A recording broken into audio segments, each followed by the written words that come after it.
본질적으로 이분이 어떤 분이냐 하면은 스탑 더 스틸 운동을 주도한 사람이에요. 그리고 부정선거 음모론자입니다. 2020년 11월 트럼프가 진 대통령 선거가 부정선거로 졌다고 선동한 사람이에요. 예, 의회 쳐들어갔던 그렇죠. 건데요. 그런데 그런 논리를 가지고 한국에 와가지고 연설을 하고 또 같이 온 사람들 이야기하는 걸 보니까 이게 이재명 대통령 당선된 이 선거도 부정선거로 보는 거 아니냐. 그리고 부정선거라고 주장하는 사람을 이재명 정부가 탄압하고 있는 것 아니냐. 그러면은 트럼프 대통령이 주시하고 있다.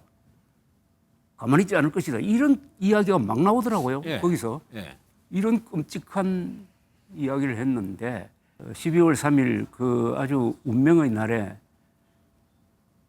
한동훈 전 대표가 아주 정광석화처럼 움직여가지고 계엄 해제를 만들어내는데 중요한 역할을 했거든요. 그렇죠. 중요한 역할을 했고 또 그것을 자신의 책에 자세하게 기록을 했습니다. 예.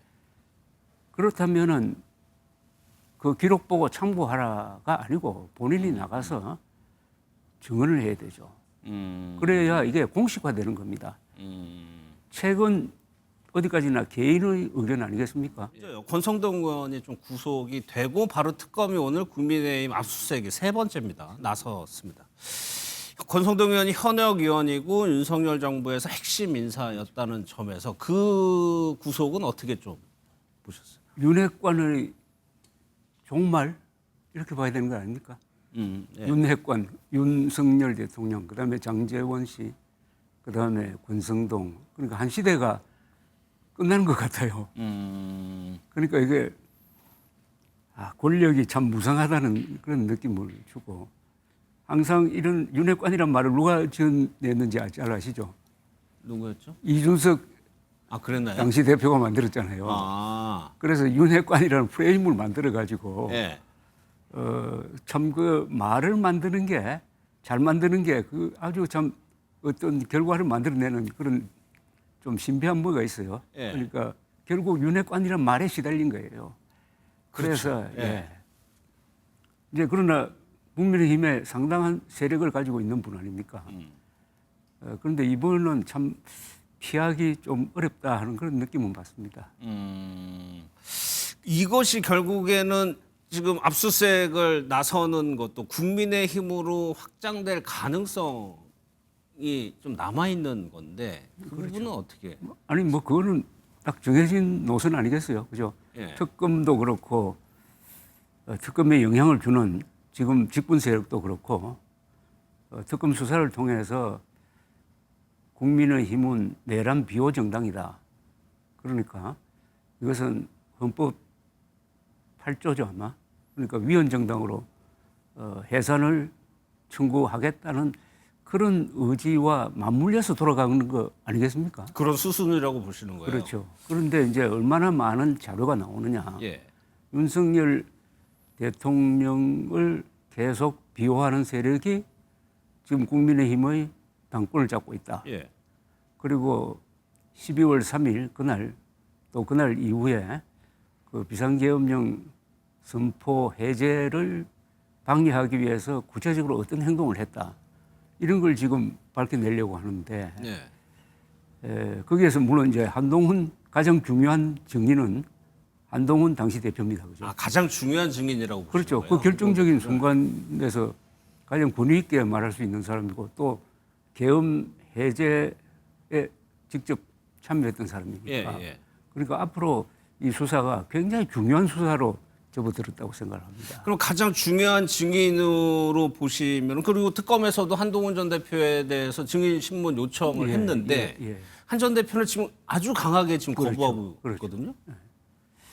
저는 지금 특검 소환에 불응한 것하고 이번에 법원이 사전에 증인 신문을 하겠다는 것 아닙니까? 그건 좀 차원이 다르잖아요, 그죠? 법원의 결정 아니겠습니까? 그러면 거기에 응하는 게 맞다고 생각을 합니다. 공직자로서. 그리고 지금 달려있는 사안은 너무나 큰 사건입니다. 우리나라 역사상 가장 큰 사건 중에 하나 아닙니까? 그죠? 예. 친일 쿠데타, 실패한 친일 쿠데타에 대해서 12월 3일 그 아주 운명의 날에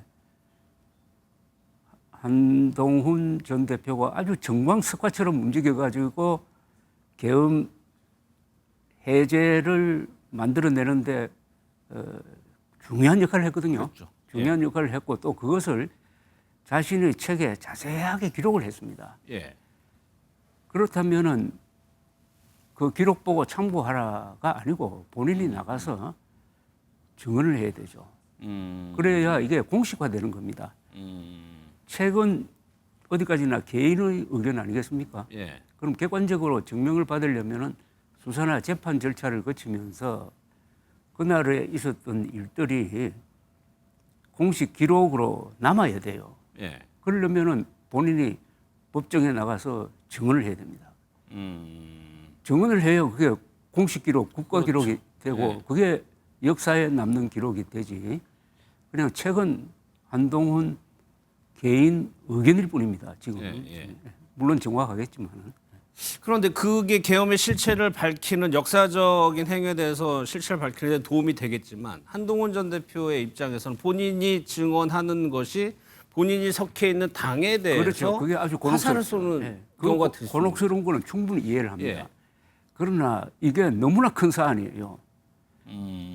대한민국의 운명을 바꾼 사안이고 또 본인이 아주 긍정적 역할을 했잖아요. 또 12월 3일 한동훈 전 대표의 그 행동이 본인을 지금까지 버티게 하는 정치적 자산이 되었습니다. 예. 그러면 당당하게 이야기해야 되죠. 물론 그런 식으로 배신자 프레임을 만들려고 하겠지만은 예. 그건 지나가는 바람이고 남는 것은 기록입니다. 기록, 팩트. 팩트 중에 검증된 팩트죠. 예. 예. 검증된 팩트라는 것은 수사, 재판을 통해서 판결문에 들어갈 수 있는 팩트는 그것은 두고 한 전 대표의 정치적 자산으로서 그를 크게 만들 수 있는 그걸 거부할 수 있을까요? 저는 그게 오히려 한 전 대표 본인 스스로에게도 조금만 더 길게 보면은 정치적으로 도움이 된다는 그렇죠. 큰 도움 되는 것 아닙니까? 전부 그걸 기억하고 있지 않습니까? 그동안에 한동훈 전 대표가 특수부 검사로서 뭐 무리한 수사를 했다고 해가지고 예. 비판이 많았는데 12월 3일의 행동으로 해서 그게 상당 부분 덮였다고요. 그 정도로 큰 자기의 자산을 잘못하면은 놓쳐버리는 게 아니냐 하는 그런 생각도 들고 그 전에 법률가로서 예. 응해야죠. 법원의 소환인데 특검과 법원은 다르잖아요. 예.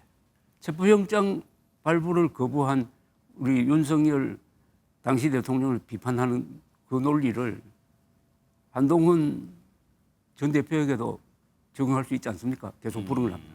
어떻게 보면 한 전 대표에게는 기회이자 또 위기의 순간이 될 수도 있을 것 같다는 생각이 기회죠. 기회입니까? 예. 그런데 장동혁 대표 지금 국민의힘 지도부의 대응 방식을 보면 지금 여권에서 그 공세에 대해서 대구에서 장애 집회를 열겠다고 지금 하고 있거든요. 그러니까 보수의 심장이라고 불리는 대구에 가서 대여 투쟁을 시작하겠다는 거는 어떻게 평가해요? 요새는 보수의 심장이 아니라 극우의 심장으로 불리지 않습니까? 그것도 사실상 타당성이 있지 않습니까? 장소를 잘못 선택한 것 같아요. 그 방구석의 여포란 말이 있잖아요. 예. 방구석에서 큰 소리 치는 사람. 그 대구 경북 자기 지지 세력이 있는 데 가서 아무리 소리를 질러도 그게 중도 일반 국민들에게 영향을 미칠까요? 오히려 반작용이 생기지 예. 않을까요? 그리고 우리를 지키겠다. 우리를 지키기 위해서 지금 그 시위를 하고 있는 것처럼 보이잖아요. 그죠? 물론 거기 다른 이야기도 많이 하겠죠. 특히 사법부에 대한 압박 같은 거. 예. 그러나 기본적인 설정이 우리를 지키기 위해서 지지자들에게 호소하는 모습이 되지 않겠습니까? 또 거기에 예컨대 스탑 더 스틸이라는 그런 집회에 항상 등장하는 구호 있잖아요. 예. 스탑 더 스틸. 그것은 대한민국은 표도독 국가입니다. 라고 세계 만방에 부정선거요. 그걸 만약 들고 나온다면은 들고 나올 거로 봅니다. 그 아마 말리기 힘들 거예요. 예. 그리고 거기 나온 마이크 잡은 사람들이 부정선거 음모론 또 외치고 윤어게인 외치고 하면은 그 뒷감당을 어떻게 하려고 지금 저기서 또 사람들이 집회를 하면 다 과장된 이야기를 하게 되고 좀 격해지잖아요. 감정도 올라오고. 차라리 이번에 이 대법원장을 몰아내는 이런 문제에 한정해가지고 저런 집회를 했으면은 지지가 생길 수가 있어요. 그런데 어떻게 보이느냐? 자기들 살려고 그런다. 뭐 이렇게 된 거 아닙니까? 그러니까 여당이 사법부를 압박하는 그 이슈에만 집중을 그게 했으면 집중해야죠. 그래야 그건 객관성이 있잖아요, 그죠? 그 얘기는 조 대표께서는 지금 여당이 사법부 압박하는 걸 좀 잘못됐다고 보시는 거네요. 아니 잘못된 정도가 아니라 어제 조희대 대법원장이 퇴근 무렵에 대법원을 통해서 해명한 거 있지 않습니까? 예. 나는 이재명 후보 재판권과 관련해서는 누구와도 만난 적 없고 말한 적도 없다고 했는데 오늘까지도 그게 사실이라면은 딱 항상 나오는 말이 이겁니다. 자기들이 주장한 거 그게 사실이라면은 물러나야 한다. 그게 사실이라면 뭐뭐 해야 한다. 아니 공직에 있는 사람이 어떻게 그게 사실이라면 하면서 논리를 전개할 수 있습니까? 그럼 어떤 사람을 향해서 누구가 간첩이라는 주장이 있는데 이게 사실이라면은 당장 구속해야 된다. 이런 이야기하면 그 자체가 명예훼손 아닙니까? 예.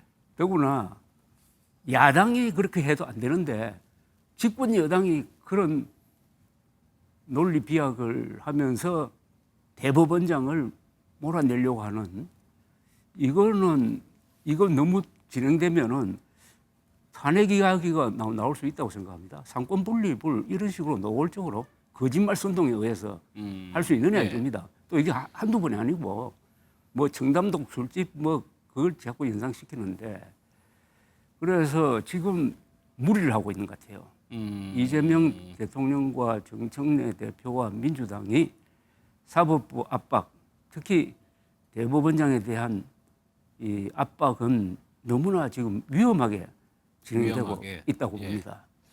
그럼 국민의힘의 입장에서는 지금 명분은 있는데 방식이 잘못됐다는 이제 취지이신 그렇죠. 것 같아요. 이 부분을 가지고 시비를 걸고 논리를 펴면은 논리적으로 국민의힘이 이긴다고 봅니다. 헌법적 가치를 지키겠다는 건데.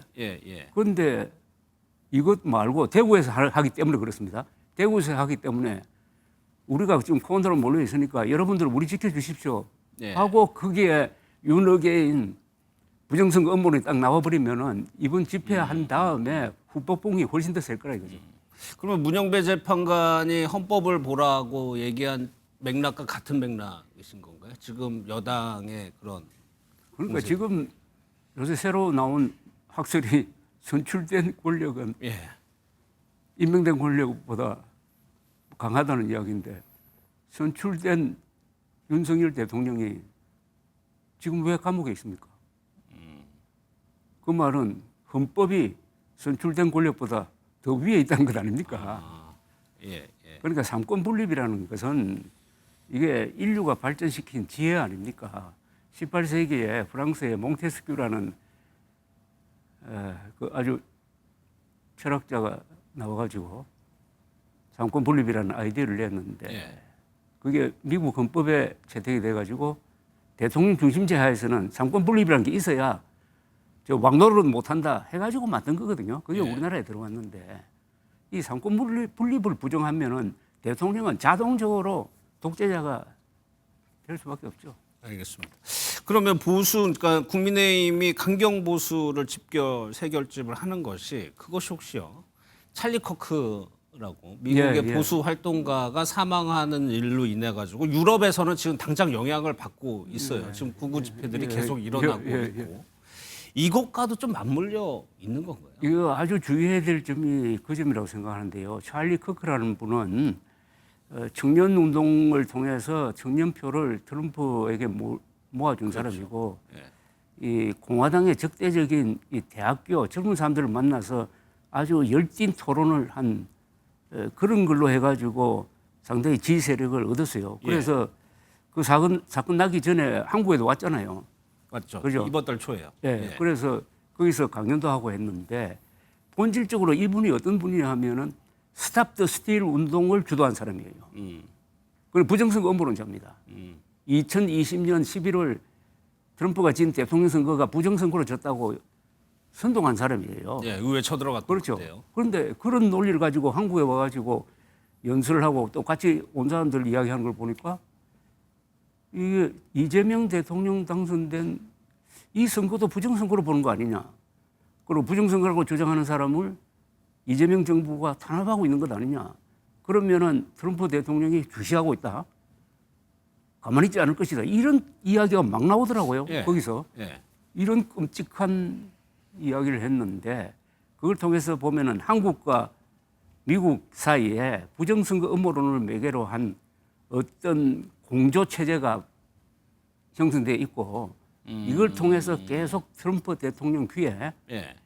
한국의 부정선거 이야기가 들어가고 교회를 탄압한다는 이야기가 들어가고 예. 하는 것 같아요. 그러니까 트럼프 대통령이 정상회담 전에 SNS에서 그러죠. 교회 예. 관련한 언급했을 때 이런 식으로 그렇죠. 들어갈 가능성이 있다는 또 거죠. 그 주변에 부정선거 음모론자들이 많고 부정선거 음모론자들은 자기들끼리 잘 통해요. 또 하나 더 있잖아요.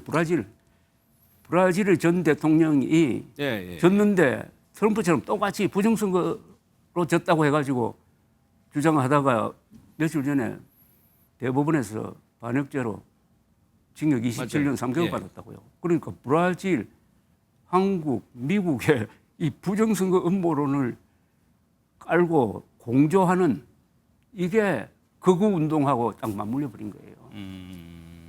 그래서 그런 점에서 우리가 참 주의해야 되고 예. 그런데 서양에서 특히 유럽에서 있는 극우하고 한국의 극우는 본질적으로 다른 게 있습니다.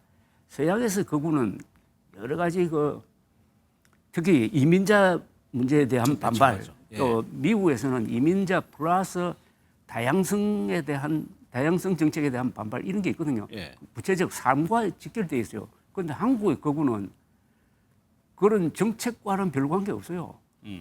오로지 부정선거 음모론, 오로지 윤석열, 그러니까 삶에서 뿌리 내리는 그런 극우가 아니에요. 예. 예. 관념적 극우라고. 그래서 저는 실질적인 선거에서 어떤 힘을 발휘할 정도는 안 된다고 봅니다. 이 관념적 극우니까 예. 아니, 망상적 극우지. 예. 그런데 또 장동혁 대표의 최근 행보를 보면 중도로 조금 가는 듯 하다가 최근 행보 보면 교회에 조금 치중하는 듯한 모습, 공개 행보를 보면 좀 맞아 보이고 있거든요. 이건 참 이게 이 종교와 정치를 분리하는 게 그게 민주주의 출발점 아니겠습니까, 그죠? 예. 그 마르틴 루터의 종교개혁 1517년 이후에 유럽에서 종교와 정치를 분리하기 위해서 수많은 전쟁도 있었고 암살도 있고 하다가 결국 종교와 정치는 분리돼야 된다. 그런데 요사이 한국에서 유독 이 개신교와 정치가 계속 이렇게 엮여들어요. 예, 엮여들어요. 그런데 이거는 결론적으로 이야기하면 양쪽이 다 손해를 보는데 특히 종교가 손해를 봅니다. 종교가요? 종교 권력하고 정치 권력이 이렇게 엮이면 자연히 정치 권력이 세요. 그럼 종교가 이용당합니다. 이용당해요. 그래서 통일교 이야기 많이 나오는데 통일교가 무슨 가정평화당이라는 당을 하나 만들어가지고 10여 년 전에 전국에 공천한 거 아세요? 그랬었나요? 전 지역구에 공천을 했습니다. 그때 아마 한나라당만큼 했어요. 그런데 한석도 못 건졌어요. 그때 받은 표가 제 기억으로는 20만 표 정도밖에 안 됐어요. 다 합쳐가지고요? 예, 그래서 한국 사람들은 종교 정치를 매우 싫어합니다. 안 맞아요, 이게. 그러면은 종교가 이용당해요. 정치에 이용당합니다.